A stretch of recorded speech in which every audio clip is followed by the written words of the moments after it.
Très ravi de vous retrouver pour cette nouvelle édition, mesdames, messieurs, bonsoir. À la une de l'actualité, le monde de splendeur en vitrine au Japon. Le Bénin célèbre ce 29 août sa journée nationale à l'exposition universelle Osaka 2025 sous le concept Bénin Horizon, un voyage de culture et d'opportunités. Vous allez le voir, la mosaïque de splendeur du Bénin a fasciné plus d'un.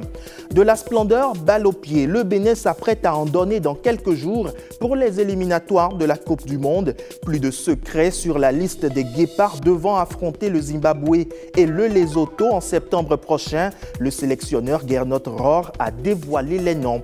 Et puis hors de nos frontières au Sénégal, de nouvelles dispositions annoncées pour l'indemnisation des victimes de la période préélectorale 2021-2024. Pendant ce temps, en Ouganda, le président Museveni est désigné par son parti comme candidat à l'élection présidentielle à l'âge de 80 ans. Et aux États-Unis, 2 écoliers ont été tués dans une église de Minneapolis après qu'un transgenre a ouvert le feu dans une église.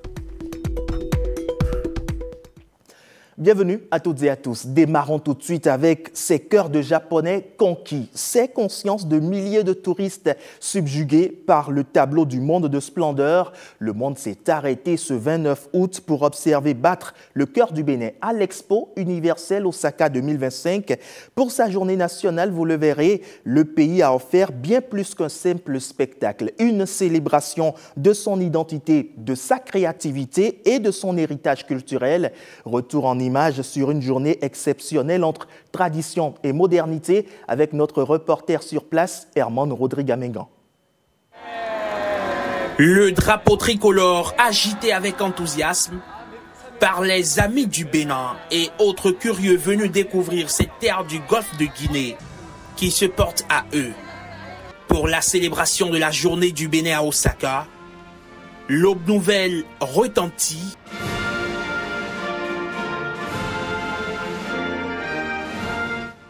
Et comme pour sceller cette communion, un message. L'exposition universelle d'Osaka est pour nous un carrefour des cultures, des moments de rencontre et de partage. Elle illustre une vérité. L'art est un langage universel, capable de bâtir des ponts au-dessus des distances et d'inspirer des solutions nouvelles aux défis de notre époque. Vous verrez que notre pavillon est petit en superficie, mais il est intense, comme l'est le Bénin, un pays qui fait 114 000 km², mais un pays riche d'histoire, de patrimoine, de culture et d'art. Sur le podium, les lumières sont tamisées et la magie opère. La créatrice de mode Nadia Adonlé dévoile sa nouvelle collection, Shango. Un hommage au culte Egungun, des silhouettes majestueuses, des tissus virevoltants qui ouvrent une lucarne sur une réalité culturelle du Bénin. C'est toute une poésie qu'il y a derrière cette collection-là parce que le Egungun est le culte aux ancêtres masculins. Et Shango, vous avez vu, ce sont des silhouettes féminines. Pour sublimer cette déambulation, une voix, Pépé Oleka, la vocaliste béninoise envoûte la scène. Entre chant, poésie et incantation, elle donne vie à chaque pas, chaque étoffe. Et puis, la pulsation s'intensifie, les tambours retentissent.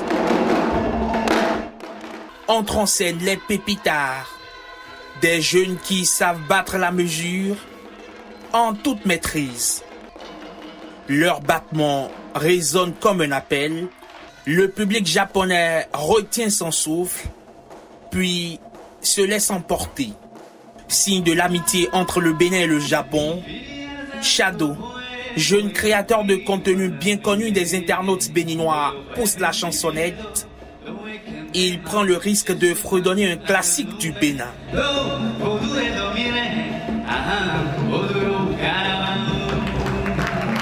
Et quand le spectacle s'efface, le protocole prend place. Derrière les rideaux, le Bénin et le Japon continuent de marcher main dans la main. Cadeaux par-ci et par-là, visites de pavillons, Le ministre Abimbola a eu de quoi s'en mettre plein les yeux, tout ambassadeur de la culture béninoise qu'il est. À l'autre bout du monde, le Bénin a eu son heure de gloire. Le pays a fait bien plus que présenter sa culture, il l'a fait rayonner. Et l'exposition universelle Osaka 2025, c'est 160 pays réunis en un seul lieu avec des milliers de visiteurs. Et tenez, un ambassadeur de la destination Bénin fascine. Il domine la foule de sa stature impressionnante. Mais ce qui marque d'abord chez Yan Mahami, ce n'est pas sa taille, c'est sa fierté. Fierté du Bénin, son pays d'origine. Ancien champion NBA, il est aujourd'hui une des égéries qui promeuvent le Bénin à travers le monde. Herman Rodrigue-Mengan l'a rencontré dans le pavillon national. Regardez. Dans un pays où la taille moyenne est d'1,70 m pour les hommes et 1,58 m pour les femmes, voir apparaître un colosse de 2,11 m relève de l'événement. Dans le pavillon du Bénin à l'Expo universelle, Yan Mahami est une curiosité. Dans sa tenue locale au pagne tissé, l'égérie du Bénin attire les regards. Chacun veut y aller de sa photo souvenir. Le fait de venir, de pouvoir représenter son pays, d'être un des ambassadeurs de la marque Bénin Tourisme, c'est quelque chose d'exceptionnel. Et quand lui vient le moment de parcourir les travées de cet espace qui raconte le Bénin, il sait aussi apprécier l'histoire qui est proposée. Au pavillon, on est accueilli par notre Amazone, qu'elle est magnifique, majestueuse, tout autant que notre trône, le trône de Guézo. Je pense qu'on ne peut pas mieux faire en tant qu'entrée dans notre pavillon. Ses yeux brillent devant le drapeau tricolore. Chaque regard posé sur les éléments du pavillon laisse transparaître sa fierté de Béninois. Franchement, notre pavillon, je pense, à mon humble avis, que c'est le plus beau pavillon de tous les pavillons ici. Mais Yan Mahami, c'est aussi le fruit d'un métissage culturel. Le natif de Rouen en France est issu d'un père béninois et d'une mère jamaïcaine. Ironie du sort, ou caprice du destin, les deux pavillons se jouent à Osaka. Pour moi, ça, c'est un signe très fort qui me parle. Ici, la légende du reggae Bob Marley côtoie l'icône incontestée du sprint mondial Usain Bolt. Non, c'est top. C'est top. Les deux cultures ensemble, c'est fort.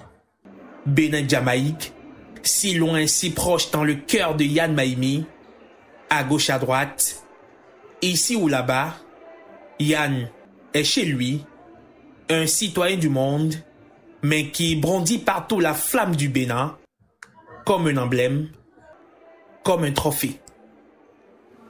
Yan Mahami, une splendeur donc du Bénin à Osaka. Et parlant d'ailleurs de splendeur, voyons voir à présent celle qui prend corps à Cotonou ce 29 août. C'est le nouveau festival Del Beach Legends Live, un rendez-vous musical pensé avec une ambition claire, rendre hommage aux pionniers de la musique béninoise.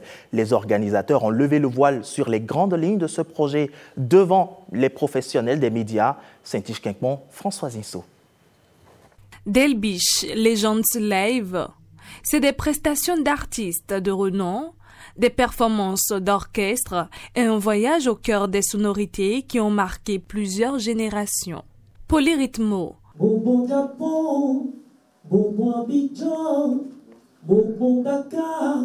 Chos Pinto,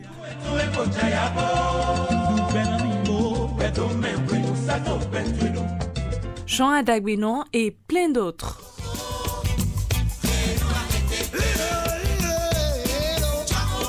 Nous avons conçu le projet d'une manière où ce sera fait annuellement.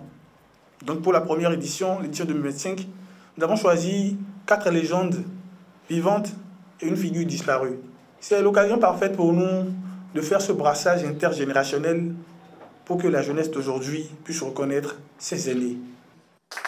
Du 29 au 31 août, le festival Del Beach Legends Live s'annonce ainsi comme un carrefour de mémoire et de modernité porté par la passion de la jeunesse.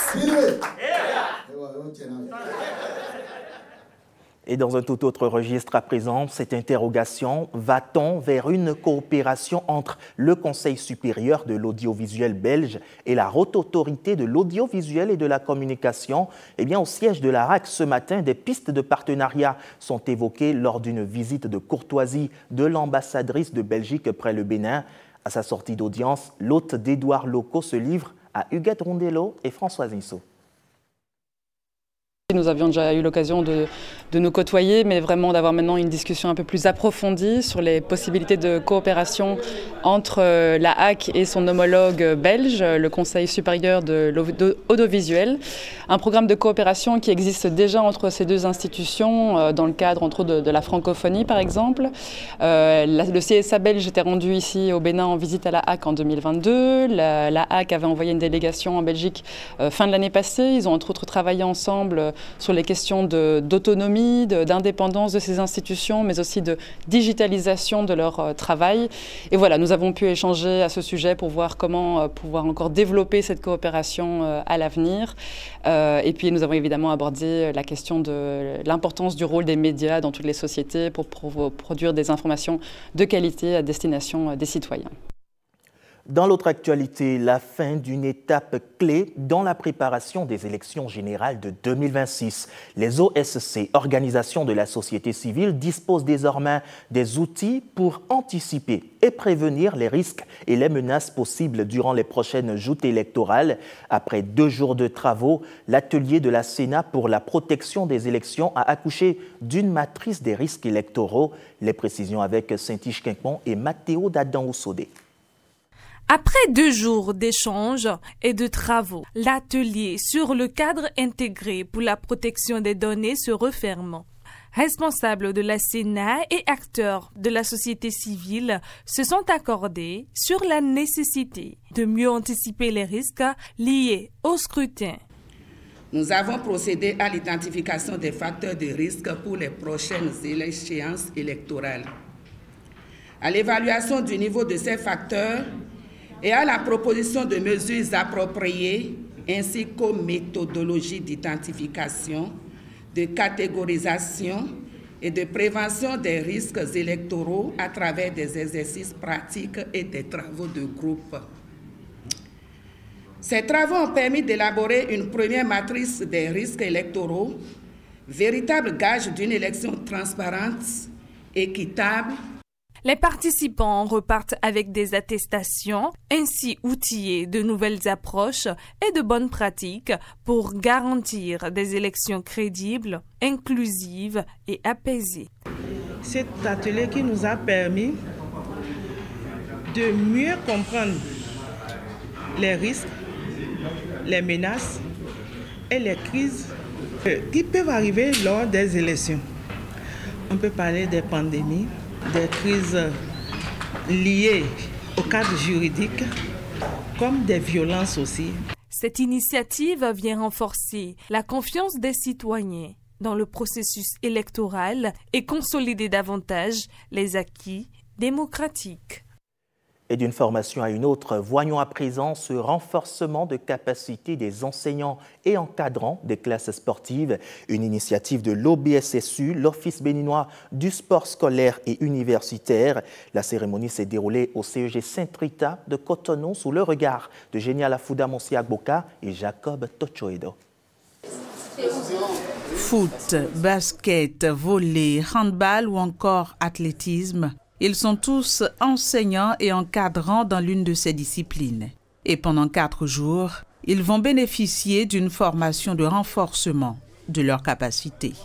Le redressement de nos talents qui, dans l'encadrement, souffrent encore un peu. Et c'est ces quelques observations que nous avions eues au niveau des différents championnats scolaires, que nous avions revu les programmes pour un réajustement de niveau. Nous avons cette habitude d'être formés avec nos experts, mais cette fois-ci, nous prenons l'engagement de mieux faire afin que les enfants, nos enfants que nous encadrons, puissent véritablement atteindre le niveau escompté. L'objectif de ce programme est de relever le niveau de compétition du sport béninois. Le niveau de nos compétitions est en tout cas suivi et apprécié par les pays qui nous entourent.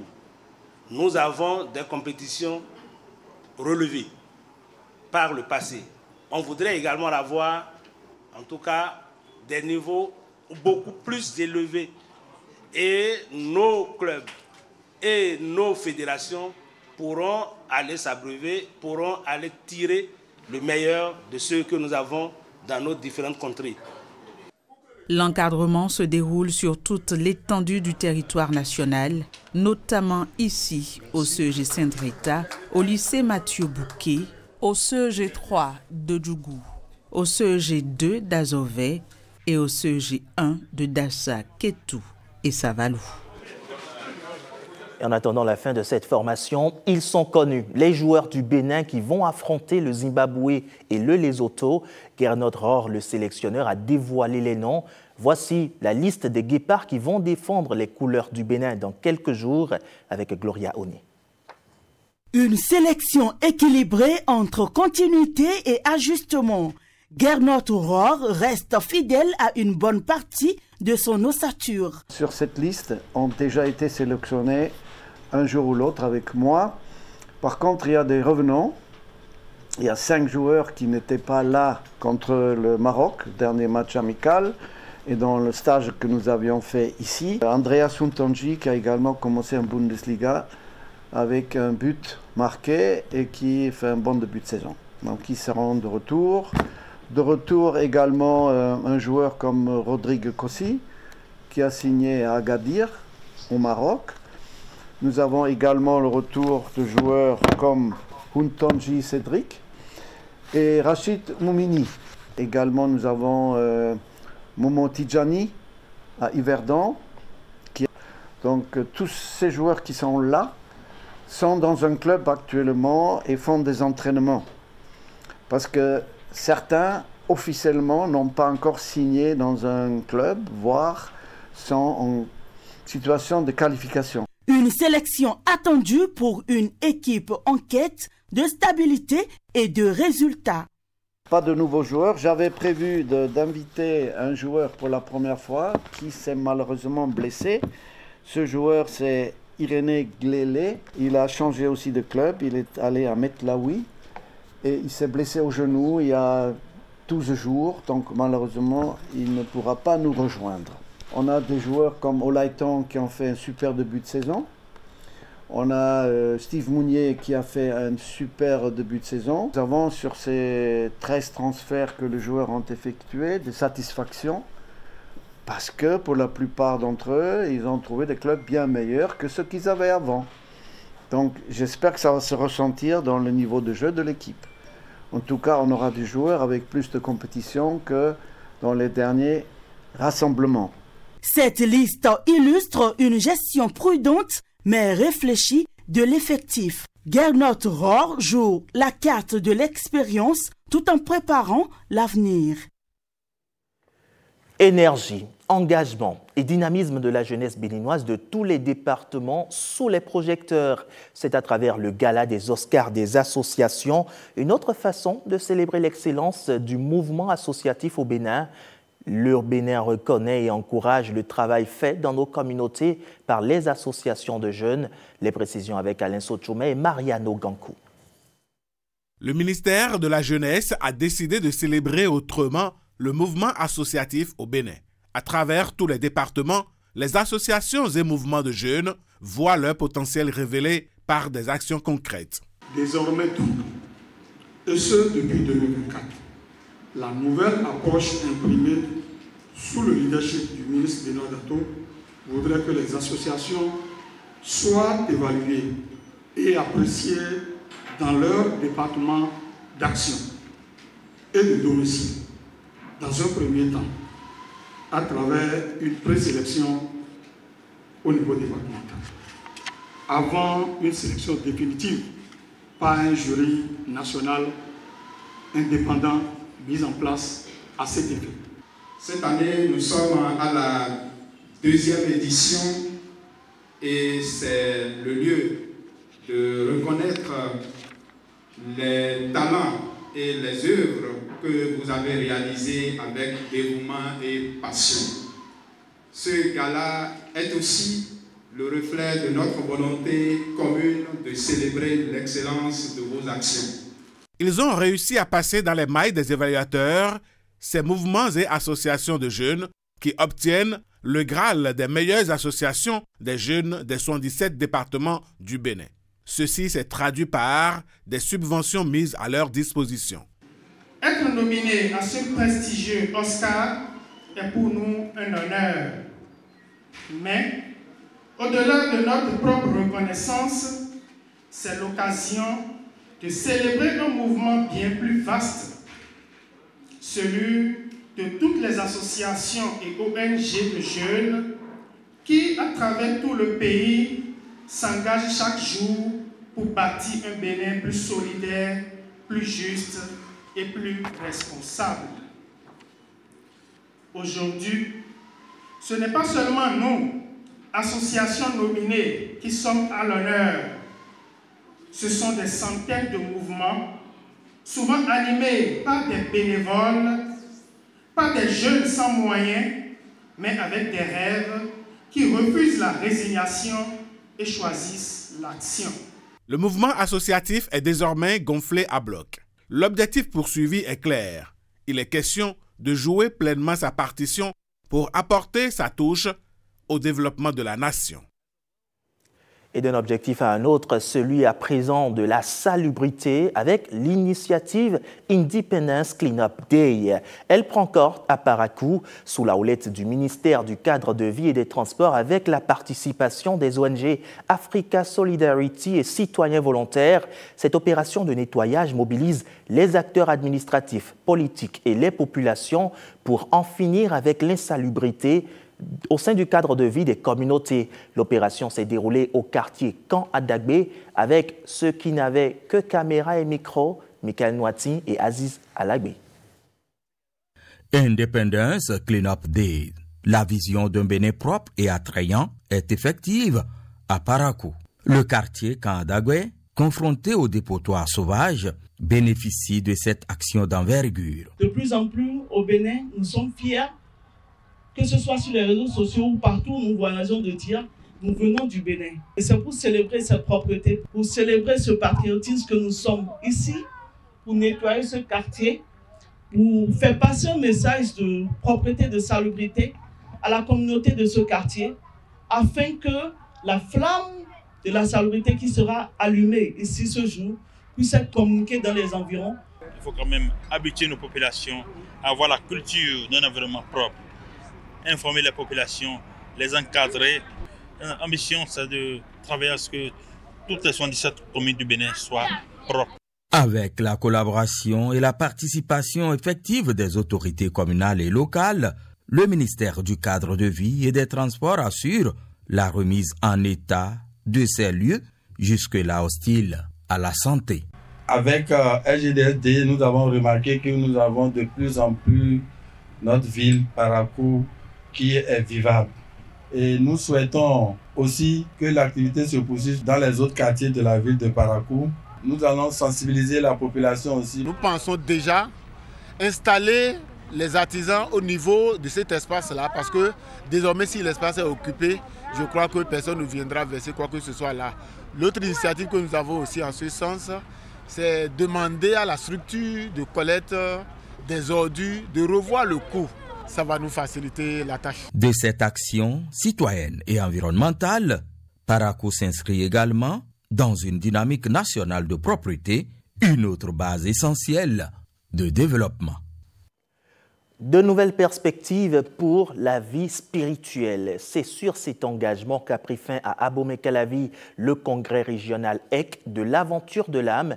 Les travaux ont réuni des équistes du Bénin et d'ailleurs, mais aussi nos reporters Génial Afouda Monsi Agboka et Igor Ayosa.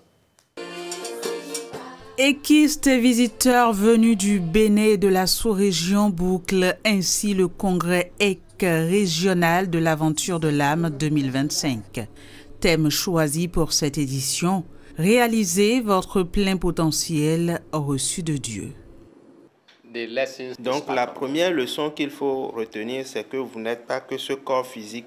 Nous avons été créés à l'image et à la ressemblance de Dieu. Donc première chose à savoir, nous sommes plus que ce corps-là. Au-delà du simple corps que nous voyons, nous sommes une âme, une étincelle de Dieu.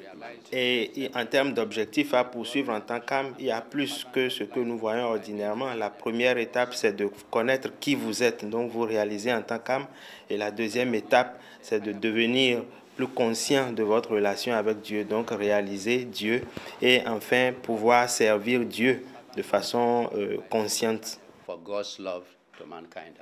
Des adultes aux plus jeunes, des programmes ont été spécialement conçus pour chaque tranche d'âge.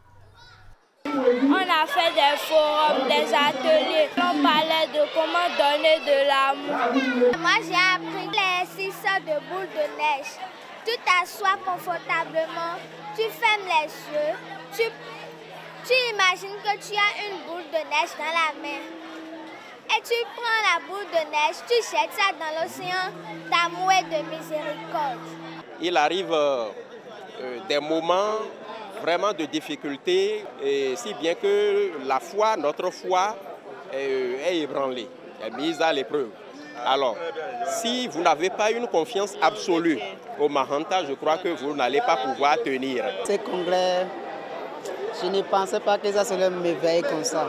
J'ai appris à chanter le son you. Les travaux ont duré 3 jours. Ce congrès a réuni un peu moins de 5000 participants selon les organisateurs. Place à présent autour de l'actualité hors de nos frontières, marquée au Sénégal par ces nouvelles dispositions pour l'indemnisation des victimes de la période préélectorale 2021-2024, mais aussi en Ouganda, le président Museveni, désigné par son parti comme candidat à l'élection présidentielle. On fait le tour avec Génial Afouda Monsi Agboka. Au Sénégal, les autorités simplifient les conditions pour que les familles des personnes tuées au cours des manifestations préélectorales puissent percevoir les 10 millions de francs CFA promis par les autorités. Selon le gouvernement sénégalais, les familles de 74 personnes décédées lors des troubles politiques entre février 2021 et 2024 sont concernées par cette mesure.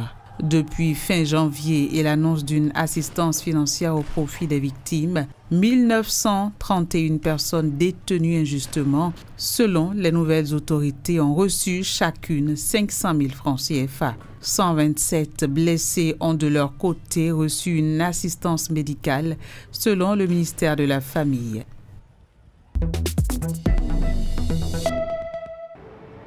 Signature d'un accord de paix et de sécurité entre le Rwanda et le Mozambique lors de la visite du président mozambicain Daniel Chapo à Kigali. Des troupes rwandaises soutiennent depuis juillet 2021 les forces mozambicaines dans leur lutte contre les groupes terroristes à Cabo Delgado. Kigali a déployé environ 1000 militaires et policiers dans la province mozambicaine. Cabo Delgado, rappelons-le, est en proie aux attaques terroristes depuis 2017. En 2021, une attaque dans la région avait fait plus de 800 morts.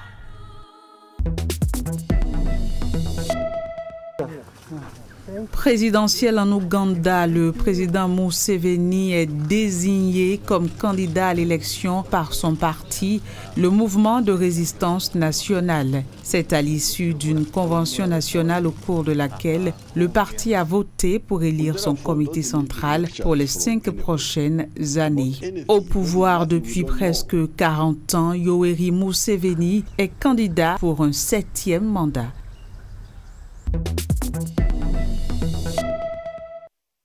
Hors de l'Afrique à présent, drame à Minneapolis, une ville située au nord des États-Unis. Une personne armée a ouvert le feu dans une église, tuant 2 enfants et blessant 17 autres personnes. L'auteur identifié par les enquêteurs est une femme transgenre de 23 ans. Toujours selon les enquêteurs, Robin Westman a fait feu à des dizaines de reprises en utilisant 2 fusils et un pistolet. Des dizaines d'écoliers assistaient à une messe 2 jours après la rentrée des classes. Les 2 enfants morts avaient 8 et 10 ans.